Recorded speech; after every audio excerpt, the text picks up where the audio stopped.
Ka-planters, nandito tayo ngayon sa palayan ulit ni Pastor Rapi. So pagkalipas po ng 3 buwan, ito na yung result. Fertilizer, urea, multiplying the harvest. Pero hindi na po ito inisprehan dahil organic lang, konsumo lang po nila ito. Yung pagka may mga bisitang pastor, yan, kaya itong sinasaing.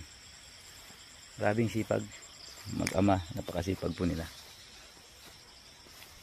Talagang totoo na kailangan po ng sipag. May tinanim, may anihin. Katulad din po ng sinabi ng Bible na talagang may harvest pa. Ganyan. Yun nilakaran natin noon na wala pang mga bunga. Pero ngayon meron na siyang bunga na makikita. So by Friday, ngayon ay Monday, by Friday anihin na po ito.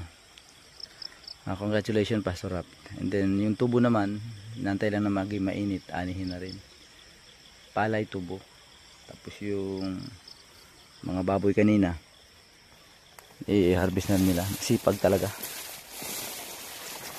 Ito yung bumibili sila ng lote para sa church, sa mga church planting. Yan po ang kanilang ginagawa. Praise God, purihin ang Panginoon sa buhay po nila. So mini-mentor natin sila sa church planting. Ngayon po ay 3 ang kanila pong outreach na potential po na maging house church.